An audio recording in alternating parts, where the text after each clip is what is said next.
Vamos a continuar con nuestro estudio que tenemos del tabernáculo. La semana pasada estuvimos viendo el altar de bronce. Si ustedes toman un poquito de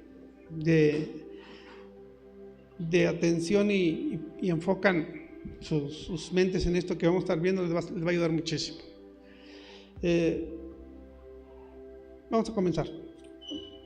Comencemos leyendo algunas palabras que Yeshua dijo.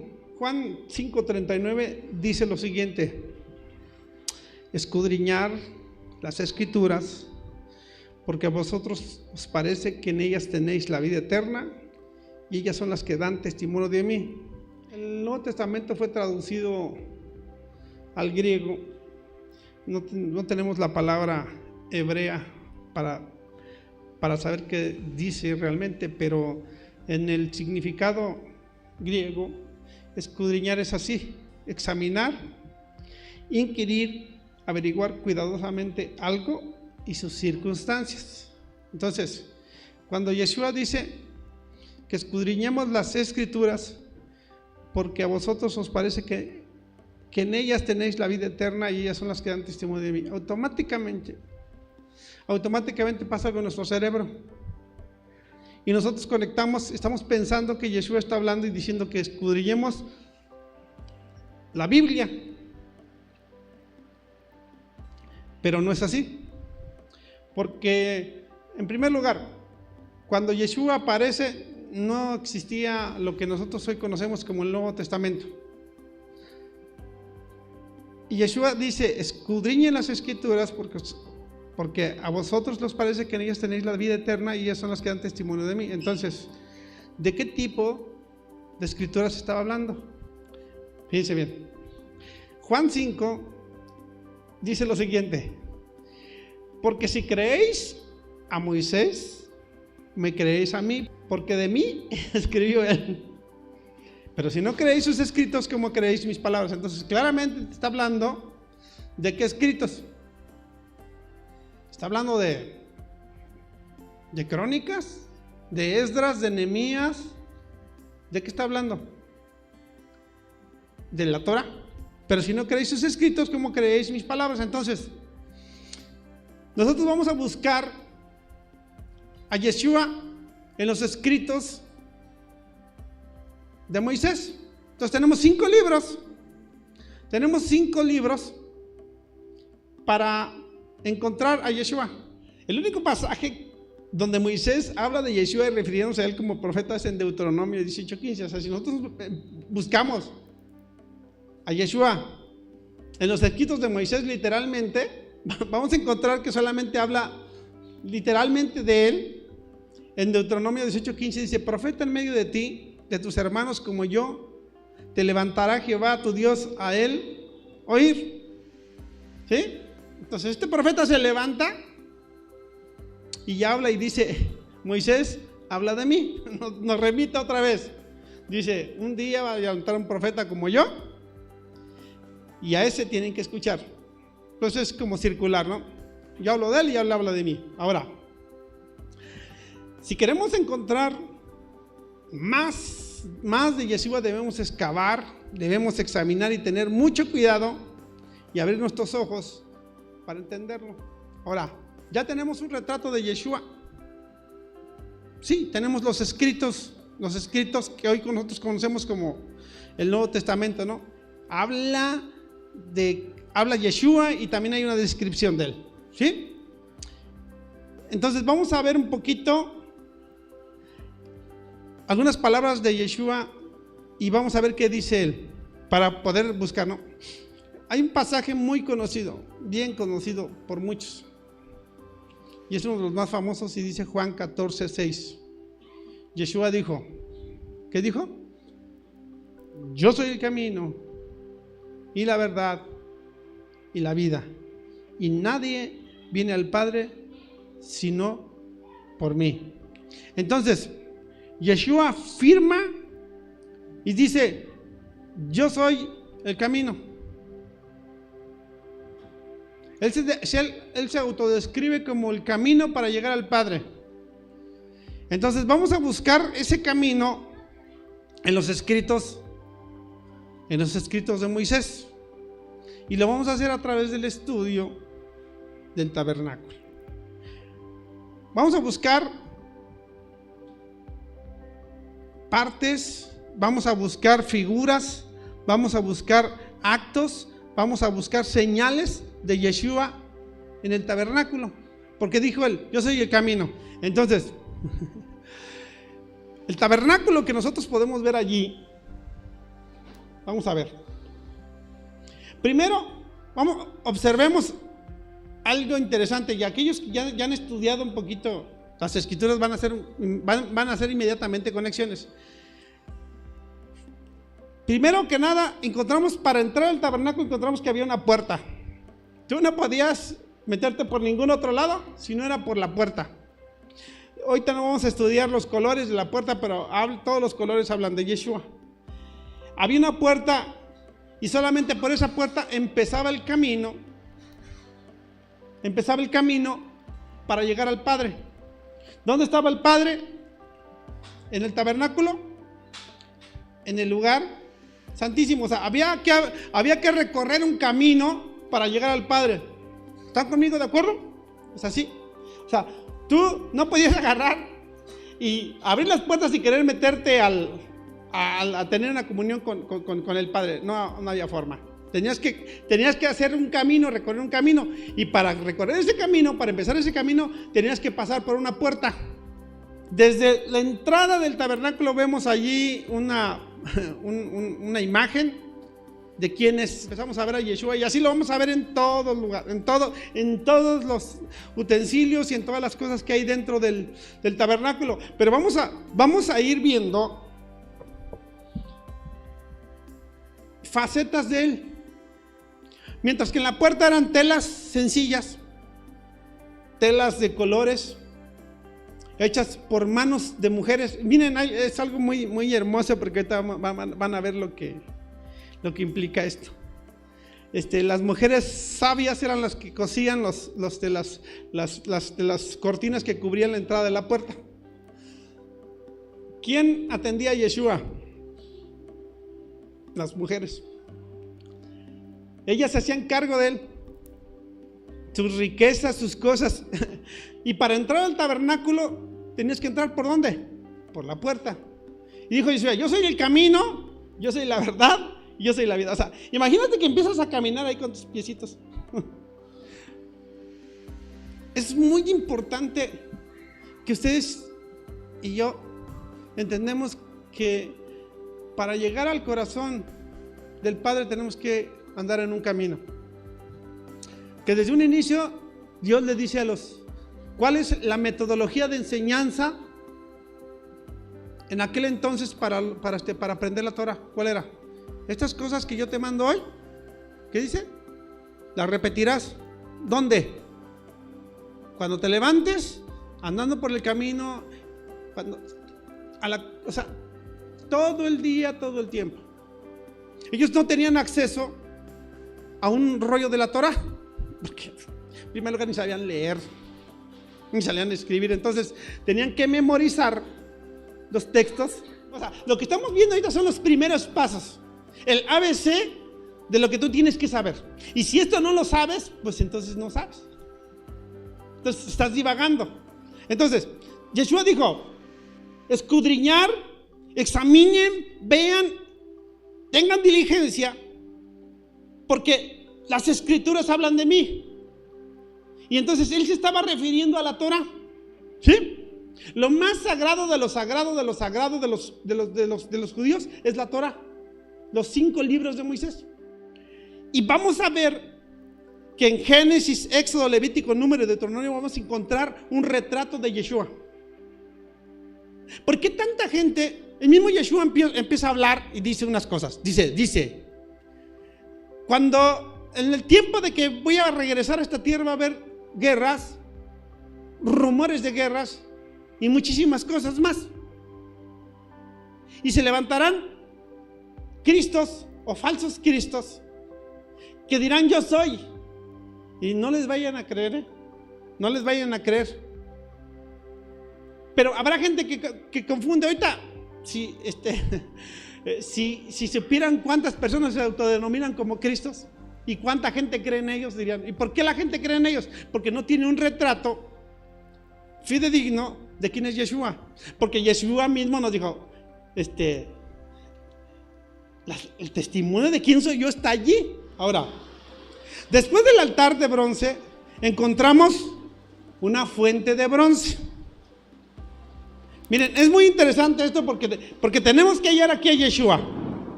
Tenemos que hallar aquí a Yeshua en la fuente de bronce. Entonces, vamos a empezar a analizar las características. Y les digo que este tema les va a ayudar mucho. Y a mí me va a ayudar mucho porque es importante. Éxodo 30 dice lo siguiente: habló más Jehová a Moisés diciendo: harás también una fuente de bronce con su base de bronce para lavar, y la colocarás entre el tabernáculo de reunión y el altar, y pondrás en ella agua. Y dice: de ella se lavarán Aarón y sus hijos las manos y los pies. El altar era de madera de acacia y bronce, pero la fuente era totalmente de bronce. Pero no era cualquier tipo de bronce, sino era un bronce muy especial, un bronce muy puro, trabajado, pulido, bruñido, para alcanzar más o menos un reflejo. O sea, hoy no lo pusimos, pero el bronce un espejo de bronce, nada que ver con los espejos que hoy tenemos. Valioso para las mujeres hebreas. ¿Por qué creen? La Mishnah dice que cuando se acercaron las mujeres a darle de su corazón los espejos a Moisés, él dudaba en recibirlos, y no porque decían, pues es vanidad, ¿cómo voy a obtener estos espejos? Y dice la Mishnah que Dios le reveló, que le dijo, no, ellas utilizaban los espejos para embellecerse, porque cuando estaban en esclavitud querían verse bonitas para cuando llegaran sus esposos las desearan y pudieran procrear y tener muchos hijos.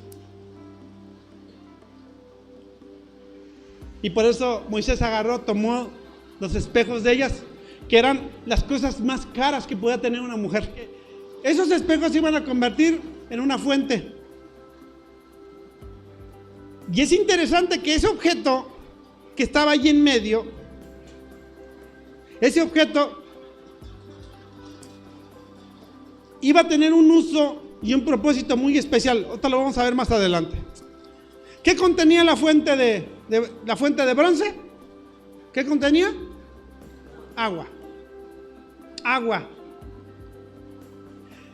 El Tanaj no da medidas ni dice de qué tamaño iba a ser la fuente de bronce, ni cómo era su forma. Nada más dice que quisiera una fuente de bronce y su base. Se lavarán Aarón y sus hijos las manos y los pies. Entonces, el propósito de esa fuente era para que se lavaran, no para que se bañaran. El agua tenía el propósito no de bañar, sino más bien era lavarse las manos y los pies, más allá de un asunto de higiene o de limpieza. Era un acto ritual simbólico de purificación.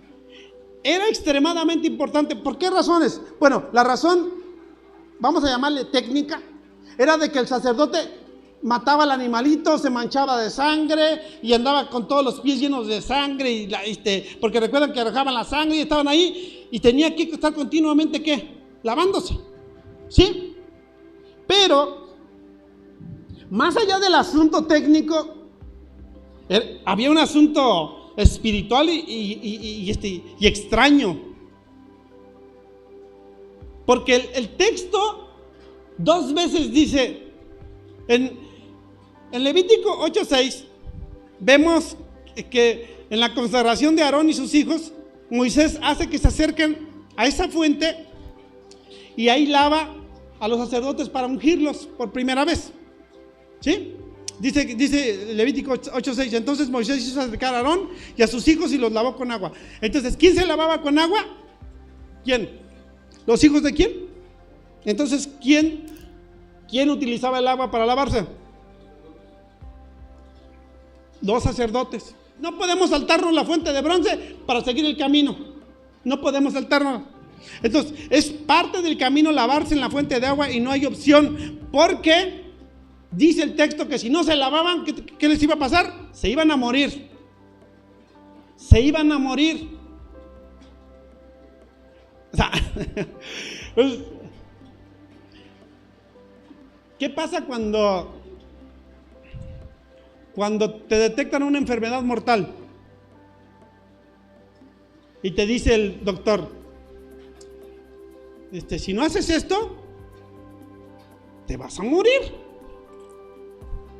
Y nosotros tenemos dos opciones: no hacerlo y petatearnos, o obedecer y seguir con vida.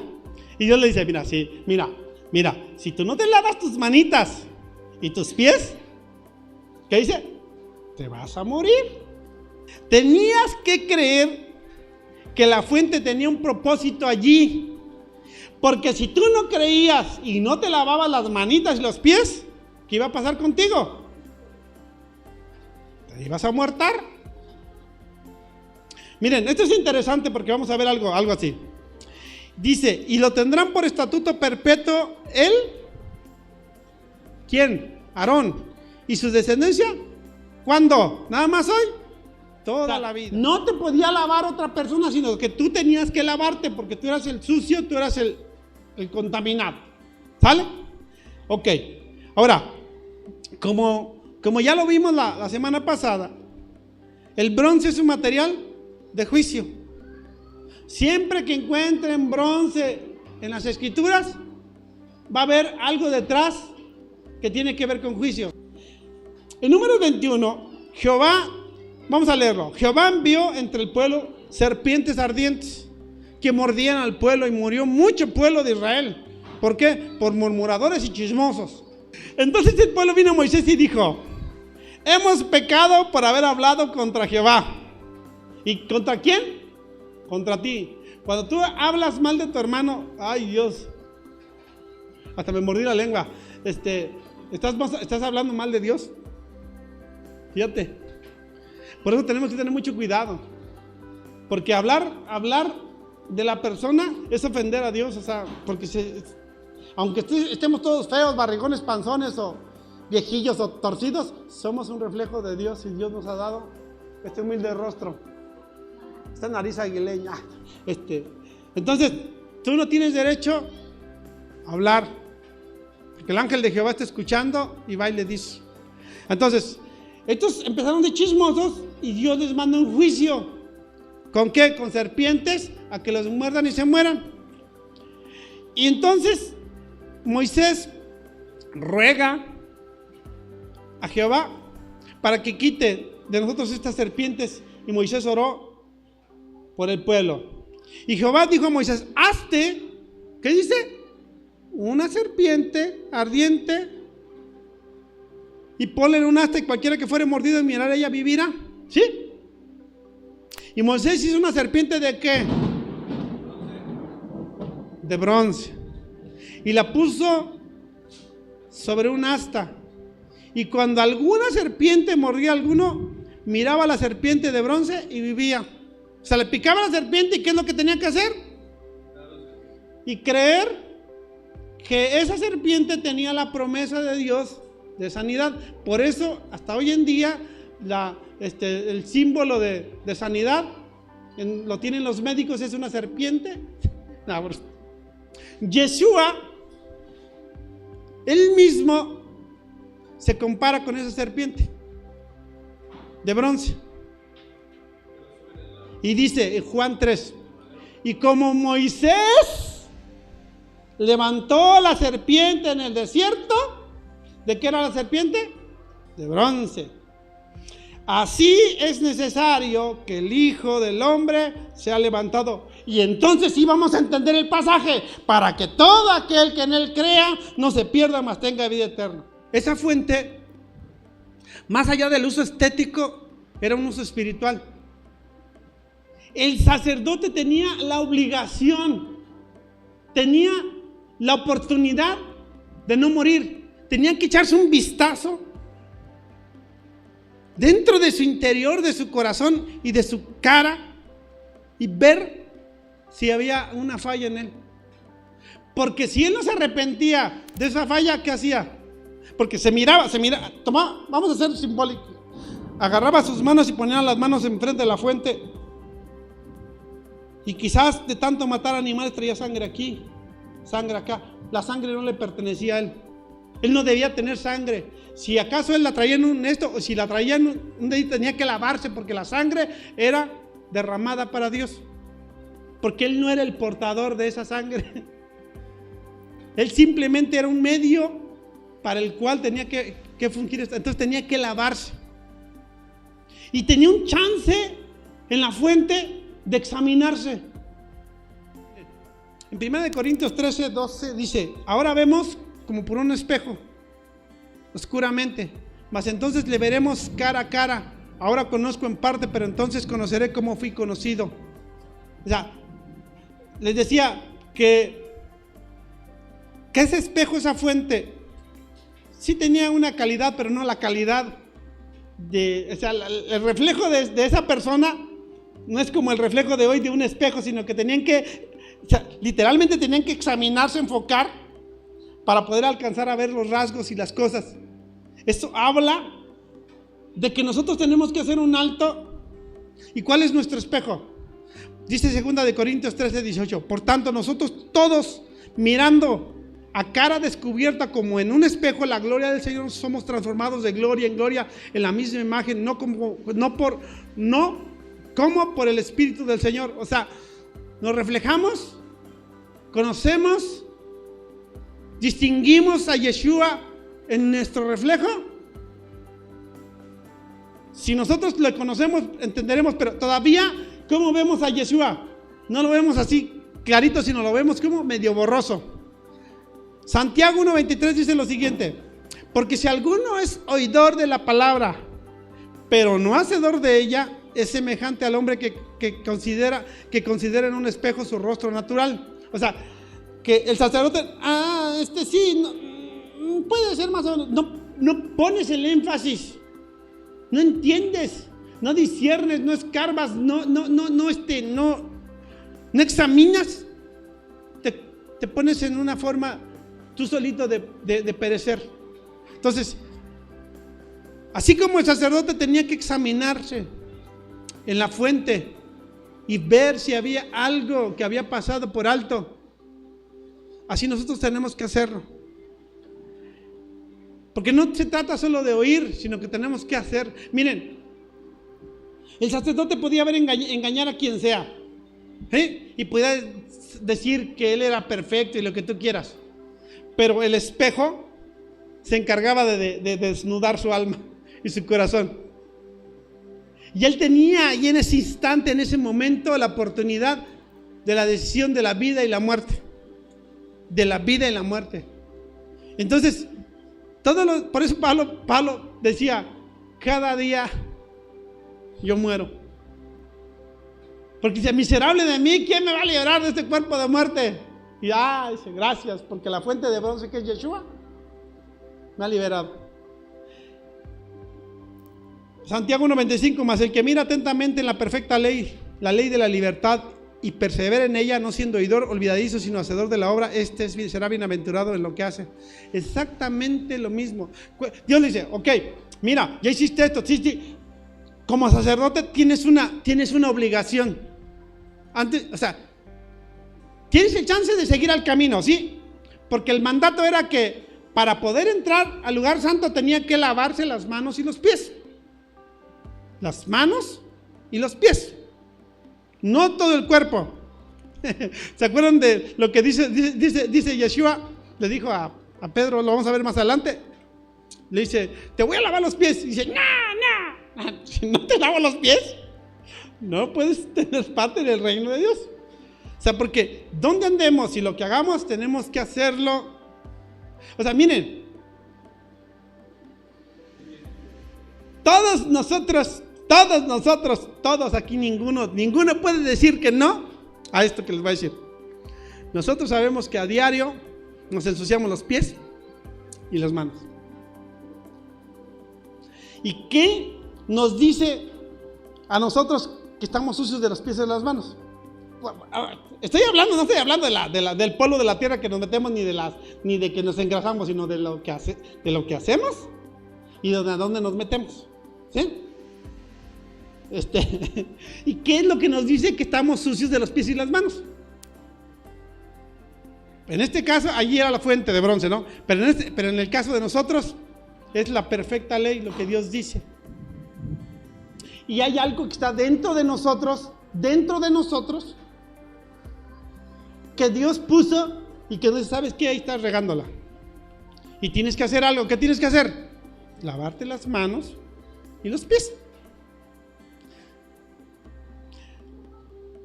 El elemento importante que estaba en la fuente era el agua. El agua limpiaba en el sentido literal y en el sentido práctico lo hacía. Pero el sacerdote debía ir y tomar el agua. O sea, la provisión para lo que nosotros hacemos y decimos, ya está. Hijitos míos, ¿hay un problema? ¿Qué tienen que hacer? Ir ¿a dónde? A la fuente y tomar esa agua y limpiarse. O sea, no hay forma de que te lo puedas brincar. No hay forma. O sea, Dios ya puso la provisión, ahora te toca a ti. O sea, ahí está el agua. El asunto es que nosotros queremos que nos arrimen el agua y que nos laven. Y es un asunto de cada uno de nosotros. O sea, literalmente tenemos que hacerlo nosotros, nadie más. Nadie más. Tú y yo tenemos que volver a ir al agua. Y ya ustedes lo sabrán, ¿va? Hay pasaje tras pasaje donde dice Yeshua. Respondiendo Yeshua dijo: de cierto les digo que el que no naciere de agua y del Espíritu no puede entrar en el reino de Dios. Nada más para recordarles algo. Miren qué interesante. ¿Qué dijo Yeshua? Yo soy el camino, yo soy la verdad y la vida. O sea, si quieren llegar al Padre tiene que ser a través de mí. ¿Sí? Sin sangre no hay remisión de pecados y sin agua tampoco lo hay. Porque tienes que purificarte, ¿sí? Dice la Escritura que cuando a Yeshua lo van a... estaba colgado en el madero, él ya estaba ahí. Y normalmente la muerte venía por inanición y por asfixia. Porque estaban colgados los reos y les clavaban ahí los clavos. Entonces cada vez que quería respirar una persona crucificada, ¿qué tenía que hacer? Levantar todo su diafragma y todo su peso para poder respirar, ¿sí? Entonces, pues por alguna razón tardó mucho en morir Yeshua. Entonces, ¿qué es lo que hacían los soldados romanos? Agarraban con un mazo y les quebraban las rodillas para que no pudiera levantar y se murieran asfixiados. Por eso dice la Escritura que de él no se rompió ni un hueso, porque cuando llegó el soldado para verificar que estuviera Yeshua muerto, ¿qué hizo? Dice que agarró una espada, que es la que están buscando todos los locos en el mundo, el santo grial, la espada del destino, y le picó en un costado.